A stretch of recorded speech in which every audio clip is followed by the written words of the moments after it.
Hey everyone, it's conference season. And coming up, one of the biggest events in our industry is Health 2025. It's on October 19th to the 22nd in Las Vegas at the Venetian Convention and Expo Center. And I had the chance to bring in the president of Health, Rich Scarfo. And we decided to do a two-part special episode. This first episode is covering everything you need to know about health as it relates to the content they're covering and some of the cool things that are going on where you could extract as much knowledge, education, and find as many bright spots as you can to help your organization, whether you're at a payer, whether you're at a provider, whether you're at a vendor, solution provider. And he covers everything from the floor to the thought leadership. Should be a really cool 30 minutes or so for you. Full disclosure, we're not a sponsor of Health. Health's not a sponsor of Bright Spots, but we are media partners now. And so I'll be there doing some recordings on a media pass. And part of what we want to do, because I'm going to be there, is feature an executive at Health to talk about the show. So just a full disclosure there. And incidentally, if you want to go to Health and you haven't registered yet, I've got a registration discount code. It saves you $250 off the general attendee pass. If you use the code, write this down, H25, all capital letters, by the way, H25_BSV, Bright Spots Ventures, H25_BSV, $250 off Health. You also get us a little bit of credit towards our partnership. But this is a really interesting 30 minutes to learn more about this year's event. Enjoy my conversation, one of two, with Rich Scarfo.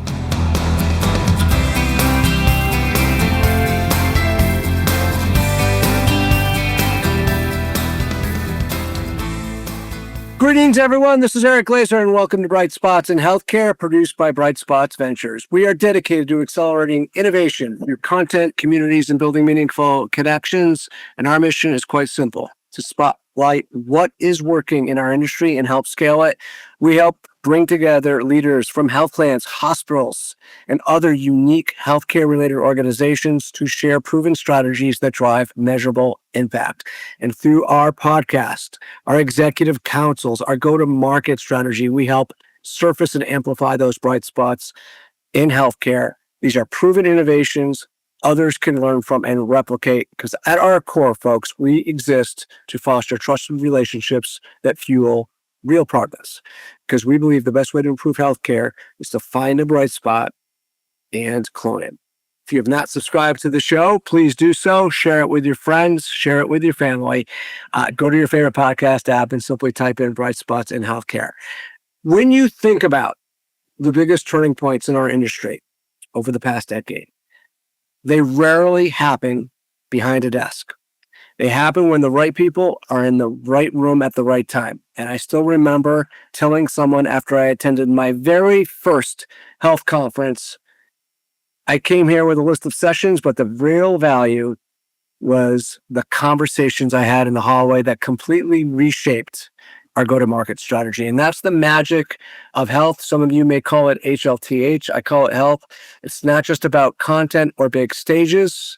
It's about creating a living ecosystem where those hallway conversations, those exhibit hall conversations, those curated meetings and immersive experiences spark partnerships, ideas, and just change the trajectory of all of our organizations. And in many ways, over the past 6-7 years, I believe health has become the infrastructure for innovation in our industry.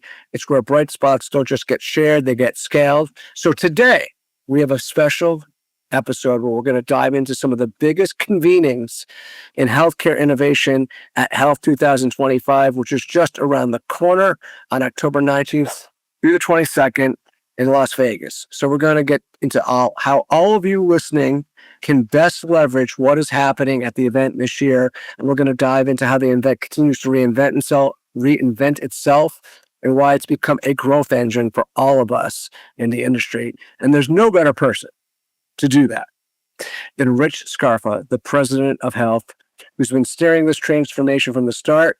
Rich has been overseeing everything from the immersive experiences and the curated content to the growth of Market Connect and Investor Connect, and all with one goal: turning conversations into action. So Rich Scarfo, welcome to Bright Spots in Healthcare. Happy to be here. All right, we're going to jump right in. Let's just start with what's new at Health 2012. Wow, that's a big question. So there's a lot that's new this year, and we at Health like to come back each year with something that is exciting and refreshed from the year before and really aligned with what's going on in the industry. At our event, we try to create an immersive experience from beginning to end. So that will start this year with our floor plan, which is very interactive. We've created new zones on the floor, one in diagnostics, an expanded one in AI. We have our pharma life sciences area on the floor, and we're continuing to grow oral health and wellness areas. Our nurses and clinician area will be something that's pretty vibrant this year. We're bringing back nurses at Health, but we're building the physician and clinician focus on the floor, both through pavilions, meetups on the floor, roundtables. As I mentioned, our oral health, AI, and diagnostics themed areas on the floor have grown quite a bit, or new additions this year. The startup area is pretty amazing this year. We'll have a combination of individual startups, pavilions, our pitch tournament, which will be 8 different pitches this year. And of course, all of the thought leadership and networking and meetings in Investor Connect. We're going to have our insights programs, which generally happen before the event, and we'll do a deeper dive into pharma, payer, and value-based care issues. And we're going to end the event with Wednesday summits, which will be really deeper dive into categories that we've picked up throughout the 2 days of programming that we'll have. And I think the last thing that's new is we're launching a Latin American Summit this year, which will take place on Sunday, and then touch points throughout the event. And that's our focus on continuing to build the international attendance at the event, but with a really sharp focus on Latin America, which for us is a growing area and an area that we're looking at in the future to make sure that Health has a good brand there. I like it. I want to ask you some follow-ups to some of the things you just mentioned. Yeah. Which are on the floor plan. And let's, I'm going to be very selfish here. Okay. Besides the fact that I want to get ready for Health and plan my 3 days, but 4 days, I guess. I also, the listeners of this show typically represent health plans, provider organizations, and I'll call solution providers as well. And I know there's some folks, would you get, there's some other folks that probably don't fit into those 3 categories that are listening right now. I don't want to, but that's like 75, 80% of our listening audience. So let's talk about the roundtables. Let's talk about the floor plan redesign and the roundtables that you mentioned at the beginning. Yeah. So where would those folks, what are some highlights there, what they should be looking at and looking for when they arrive on the 19th, right? Or the 20th, because the exhibit hall doesn't open up till the 20th, right? Yeah, exhibit hall is on the 20th. So the 19th, we'll be doing all of our partner programming, the Latin American Summit that I mentioned, and starting networking with our evening events. And our main stage opens on Sunday as well. So that's kind of the kickoff for everything. Monday and Tuesday and half a day Wednesday, we have the exhibit floor. The roundtables are a little bit more curated. So we have physician roundtables that we're doing this year. We're partnered with Physician Side Gigs, and it's really a move to bring more physicians to the event, in addition to more nurses that we started really focusing on about 2 years ago, and that's been very successful. It's really important to provide a platform for, as we say, we're an ecosystem event. It's important to include all of the different parts of the ecosystem that are helping to drive things forward. We're engaging with companies that would like to participate in roundtables and then bringing in physicians to meet those needs. So we'll curate it around an idea, a topic, or even a set of physicians that meet certain criteria. And that's something that we're doing second year now running on that. But we're also bringing our health community. Can I ask you a quick before we leave? Yeah, sure. I want to get some. And are you having also nurse roundtables too, or tonight there's something else going on with nurses? I just want to clarify. So On the nursing side, they will be part of some of these roundtables, but we have our nurses innovation pavilion, and that's with nurse-led startups, and that's been something that has been important to us to build that. We have our nurse and clinician insights program, which provides both thought leadership and networking, and then we're bringing more nurses and physicians to the event through travel scholarship. So there's a lot of different things that we're working on to make all that possible at the event. The roundtables for nurses, we haven't landed on that this year. It's something that we're looking at for next year. So what we do provide in the pavilion is a great opportunity for networking there. So there's a lot going on that's being led by our partners, but we'll be bringing that to the event next year. Yeah, I loved the nurse-led startup area. Yeah, it's super cool. And the physician roundtable. So if I'm a director of medicine or a chief medical officer at a ACO, if I want to come to health, am I eligible to go to those physician roundtables, or do I have to do a CME kind of practicing? Yeah, they're closed. You are eligible to go to the clinician insights program, which is really something that we're building this year. The roundtables are very curated and focused, so those are going to be set when we get there. But what we do is we use all of the things that I've just mentioned to look at the audience that we're attracting and how it's growing, and then what we do with that for next year. The event, I always say, breaks into really three parts. We have the marketplace aspect of it, which is, understandable because companies are coming to do business. We have the thought leadership side, which is all of our programming. And then we have the networking side, and that's done in a whole host of ways. But for anyone interested in meeting with specific people at the event, when our app opens up for networking, we generally have about 4,000 to 5,000 meetings taking place just on attendees reaching out to other attendees to set up time in our attendee connect lounge. So we try to be an event that if a particular item isn't available to you because it's curated, that we provide all the tools that you need to meet the people that you want to, and at least see who's there and who the company you'll be in. I want to put a pin in the networking for a second. Yeah, right. Towards the end. It's super important. We're going to cover that deep dive. But for the thought leadership and marketplace in particular, let's talk a little bit about that. So, and you mentioned the startups. I'm going to take startups pavilions and thought leadership marketplace. Reconcile those four things for us. Tell us how all those are going to work, especially if I'm at a health plan, health system coming to the event this year. So if we start with startups, we look at that really as our gateway to innovation, right? These are the newest ideas, some of the brighter companies at the event, some of the new founders. You're seeing them into all different areas. So we try to create a platform where startups can show up. We'll have about 20 different pavilions this year, and they could come from accelerators. They can come from corporate groups that are bringing their startups, and we even have some provider systems that are bringing their startups, and we'll have government entities with startups as well. So it's really a full range. So that allows a startup to be in a very sort of produced or curated space where there's a focus on it. We also have our global connector pavilion where we'll have a lot of international startups. Real quick, so the pavilions. So all these happen in the different pavilions. Can you let the audience kind of understand how the pavilions make up the organization of the floor? Yeah, absolutely. So we have a whole area in the center right towards the back near our Investor Connect Lounge.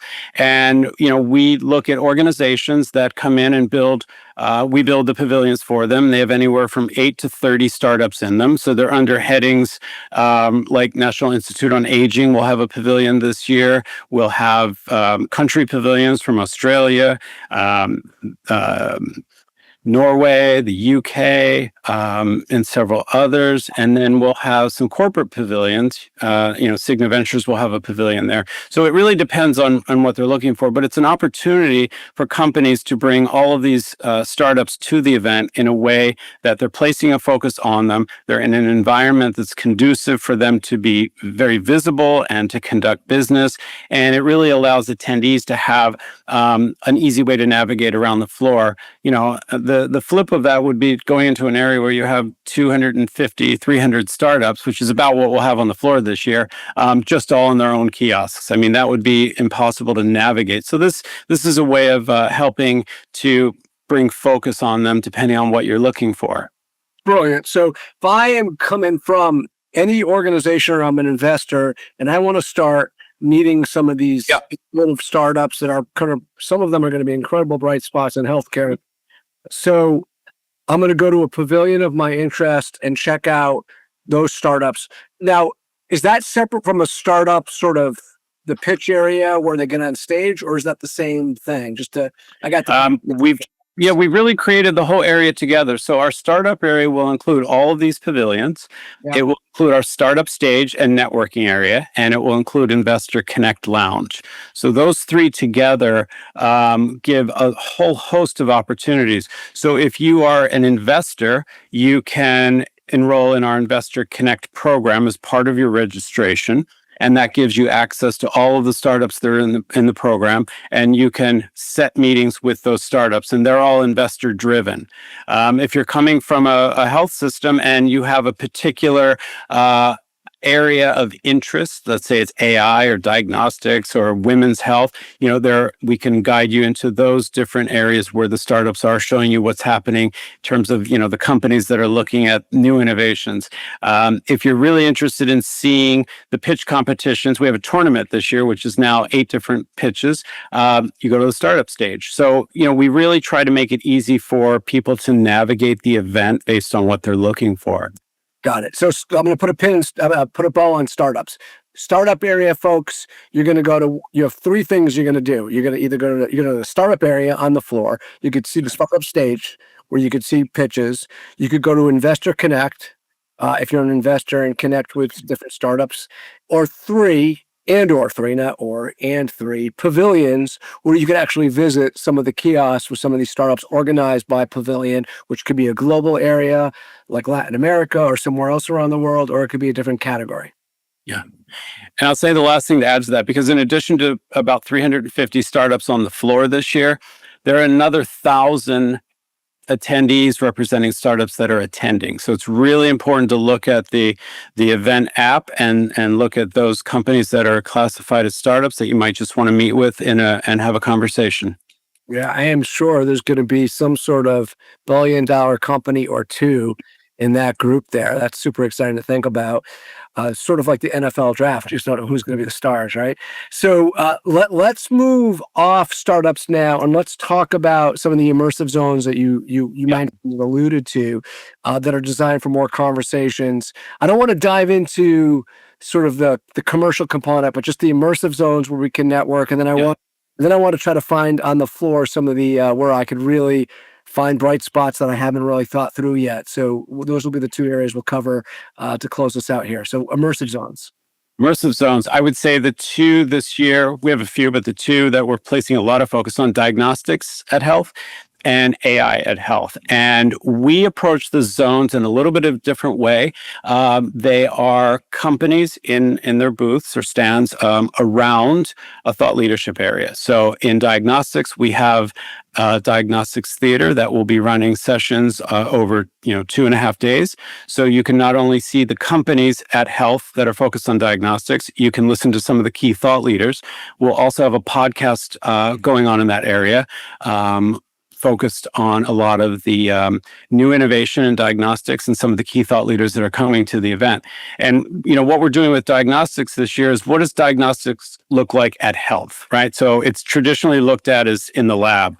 We're looking at it from the perspective of, everything from at-home tests to labs to how individuals are engaging in their health in different ways, different points of care, and what all of the companies coming together to create the new space of diagnostics looks like. And And it's one of the benefits of health, bringing together, representatives from so many different sectors. It really becomes a great home for that. AI is an area we launched last year, relatively small. This year, it's about 4 times the size.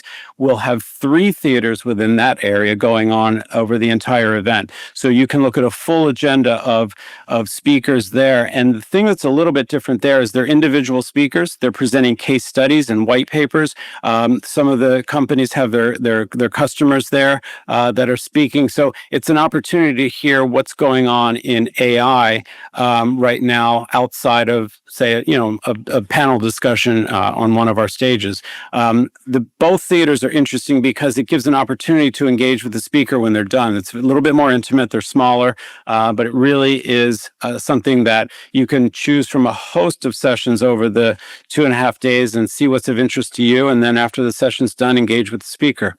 Yeah, that's where, that's where, if you're going to this show to come back with ideas to implement at your organization, that's where, if you put in the work, there's so much gold there. So obviously, diagnostics so critical to value-based care. We don't cover it enough on my show. We should, because it's paramount. And if we get better, especially with personalized approaches to diagnostics, everything else falls into place when it comes to healthcare versus wishy-washy stuff all over the place and costs going up.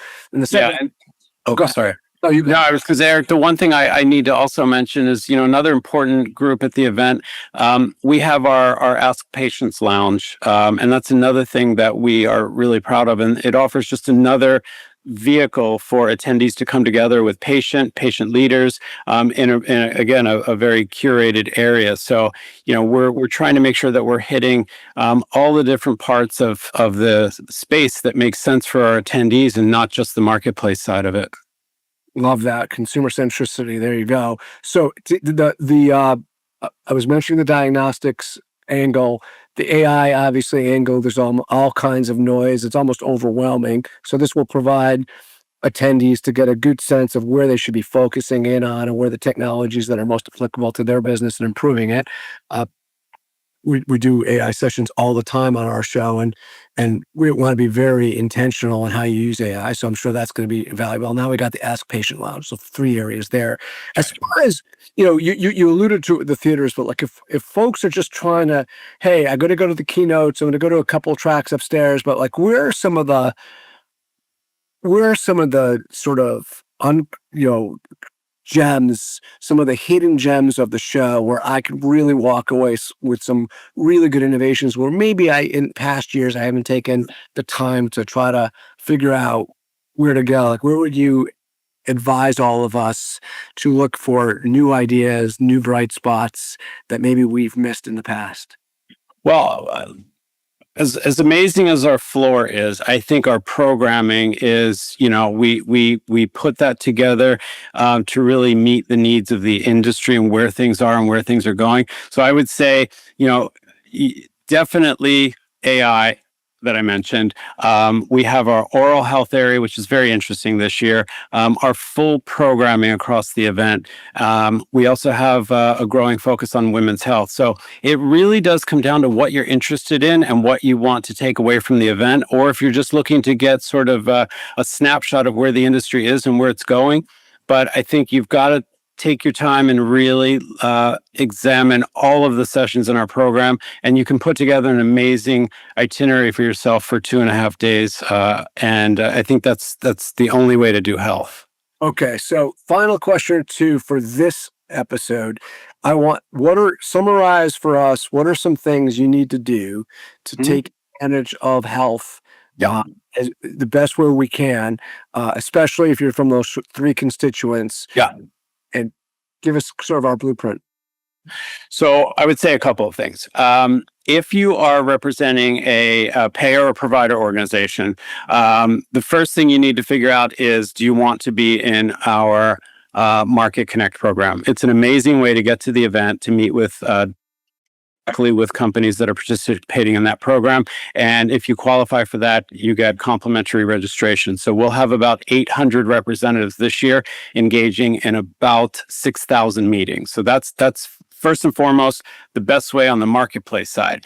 If you're looking at the thought leadership side and the networking side, you really can't just show up at Health and hope for the best. You've got to take time. We 2 or 3 weeks out from the event, we provide our event app. All the information's on the website now, but take time to look at the companies that will be there, the speakers that we'll have, the sessions that we are hosting this year, all the new topics, and you can actually map out your full itinerary in terms of where you'll go on the floor, which sessions you'll see, and where you're going to leave time to really, look for those chance meetings. We have a lot of different activities that provide for that as well.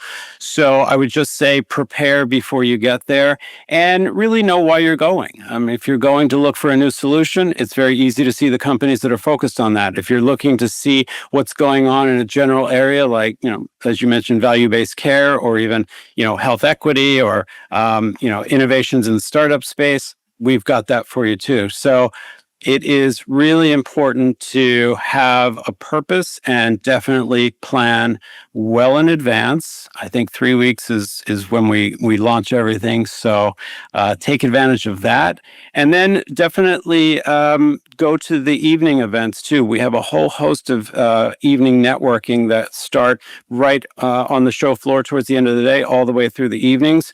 And that's really where a lot of the great conversations happen because, you're just meeting all different types of attendees coming from all different sectors. But definitely if you're focused, look at the program, look at the floor, and really map out your time at the event.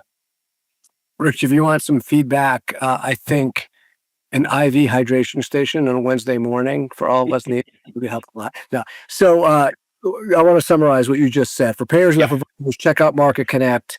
You can get complimentary registration if you qualify. That seems super interesting. And if you're a solution provider, and by the way, we're going to do a whole episode for solution providers and health as a second part of this series. But for solution providers, prepare for why you're going. And this is right for everyone. So almost create a scavenger hunt list for yourself of what you want to accomplish while you're at Health. Look at the floor plan and leverage the app that comes out that gets updated and available to you 3 weeks roughly before the show.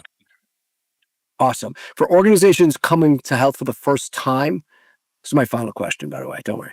What's the most compelling reason they should be there in 2025?